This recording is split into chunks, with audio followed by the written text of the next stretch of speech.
A gente fala aqui no Estúdio Jardim sobre o coronavírus. O Brasil tem 2 casos confirmados, 430 seguem sendo investigados. O Rio Grande do Sul é o segundo estado brasileiro com o maior número de possíveis casos. A gente convidou para retornar aqui ao Café Expresso o médico infectologista Gilberto Barbosa, também é professor da Faculdade de Medicina da UPF, para nos atualizar a respeito deste problema. Doutor, boa tarde, seja bem-vindo novamente ao Café Expresso. Obrigado. Bom, você esteve aqui conosco exatamente 5 semanas atrás, no dia 24 de janeiro, e eu quero começar lhe perguntando o que mudou em relação à sua última fala aqui no programa. Então, na época a gente tinha uma dúvida com relação a como que a epidemia ia evoluir, né? A epidemia estava muito restrita na China, basicamente restrita na China e principalmente naquele local onde ela iniciou. E então a gente tinha muitas dúvidas com relação ao caminho, à evolução da epidemia. Então hoje a gente tem, hoje já foram atualizados mais alguns países que está circulando o vírus, né, que entrou o vírus, que teve, não circulando, mas que teve casos confirmados. Então tem mais de 50 países aí hoje. Eu acho que dá no total isso, é difícil a gente... Os números mudam diariamente. Toda hora, mas enfim, um número grande de países envolvidos, vários países da Europa, Estados Unidos, né, na Ásia, muitos países. Então isso foi uma coisa que ficou claro. O vírus circulou e isso era bastante previsto, que hoje por conta de todas essas viagens e tal, né, apesar da epidemia ter tido uma evolução do momento da comunicação do primeiro caso para o isolamento do vírus, saber que vírus estava causando e tomar medidas de contenção fortes com relação aos outros momentos que a gente teve, a China foi mais ágil, foi muito mais ágil. O vírus, hoje, ele tem talvez um pouquinho mais de 8 semanas, né? 10 semanas talvez, do seu início, e já teve uma série de avanços nesse sentido, e ele, então, está disseminado por vários países, diferente dos outros vírus da família, né, da família do coronavírus, que não teve essa disseminação tão intensa como ele. Doutor, os sintomas do coronavírus, eles são muito parecidos com o da gripe. O que diferencia um problema do outro?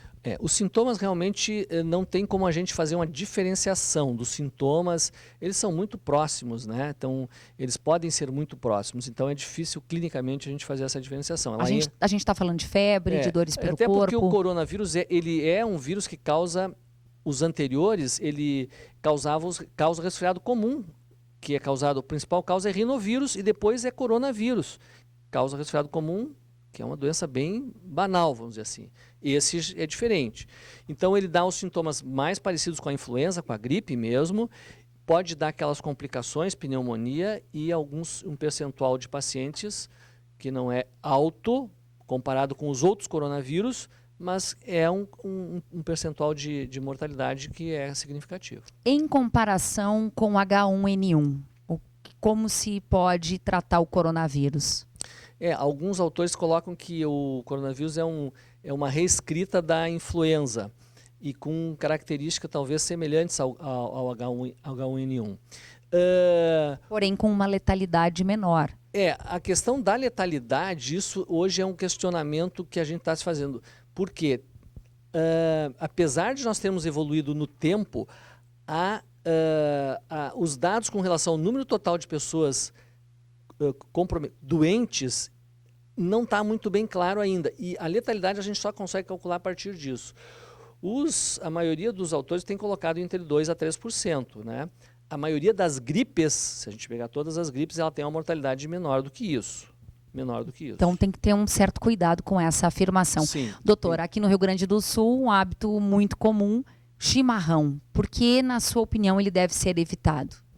Então, porque qual é a forma principal de transmissão do coronavírus que a gente sabe até este momento? Ele se transmite pela saliva, através da fala, que a gente chama através das gotículas. Se eu ficar muito perto de você, o muito perto é assim, entre 1 e 2 metros, então o ideal é ficar com uma distância maior que 2 metros, porque ele vai na saliva, ele pode inocular o olho e pode inocular as partes que você está usando ali, a mesa. na bomba, na cuia, a saliva está transmitindo direto, quer dizer, é uma transmissão direta. Ou seja, existe o risco, como para todas as outras doenças que são transmitidas por via respiratória, que tem a saliva como meio. Ou seja, não adianta usar álcool em gel, você cobrir o rosto ao tossir, se você vai compartilhar o chimarrão com uma série de pessoas. É preciso acrescentar também esta medida, além das demais que eu acabei de citar. Pelo menos nessa época temos que modificar esse hábito. Qual é a sua opinião sobre a utilização da máscara? Na semana passada, alguns estudantes de algumas escolas de Passo Fundo foram às aulas já com máscaras, por exemplo, doutor. Olha, assim, a máscara tem vários estudos e alguns resultados controversos. O que é bem claro, a máscara funciona bem na população geral. Para o sujeito que vai atender, vai dar o atendimento, tem que usar. Mas na população geral, ela funciona bem para as pessoas que estão com sintomas. Essa pessoa passa a disseminar menos o vírus. Ou para quem for tomar cuidado dela. Está cuidando de uma pessoa que está com sintomas, usa máscara simples também. Então, esses dois casos estão totalmente indicados. Pessoas que não têm sintomas, é muito controverso, parece que não tem vantagem, a pessoa pode inclusive se contaminar mais, porque começa a tocar com a mão na máscara para ajeitar a máscara e através da mão ele se contamina. Então é para quem tem sintomas e para quem cuida de pessoas doentes. Isso é a situação bem colocada. A OPAS até coloca assim, em alguns países que têm o hábito, culturalmente, as pessoas têm usado e eles não se contrapõem, mas essa é uma situação. Bom, em Passo Fundo, o primeiro caso suspeito foi descartado. Ontem à tarde, a Secretaria de Saúde e o Hospital São Vicente emitiram uma nota à imprensa esclarecendo. Há outros 2 casos suspeitos sendo investigados. Os hospitais todos já organizados, sim, caso outros casos surjam. Alguma recomendação em específico para a cidade? Olha, assim, eu acho que nós temos... Tu falaste 400 casos, né, aguardando. Eu vou dizer assim, do ponto de vista matemático, epidemiológico, é muito provável que vários dessas pessoas vão ter positivo no Brasil, né? E na sequência é muito provável, né, a gente não tem uma forma de adivinhar isso, mas é muito provável que nós tenhamos pessoas aqui, chegando aqui, ou na sequência até havendo a transmissão interna, com o vírus. Então, o que é importante? Tomar todos os cuidados que a gente toma todos os anos contra a gripe. Vacinar para a gripe, porque isso é fundamental. Não pergunte hoje, vacine logo que chegar a vacina. Vacinar para a gripe para estar com o seu organismo preparado.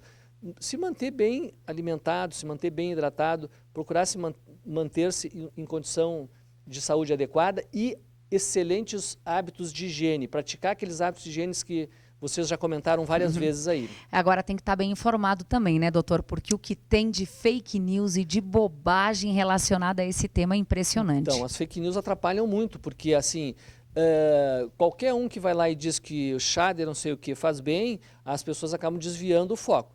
Pode tomar o chá de hortelã, não tem problema. Mas assim, faça todas as outras coisas, né? E aí tem algumas coisas que são absurdas, inclusive, que trazem dano também, né?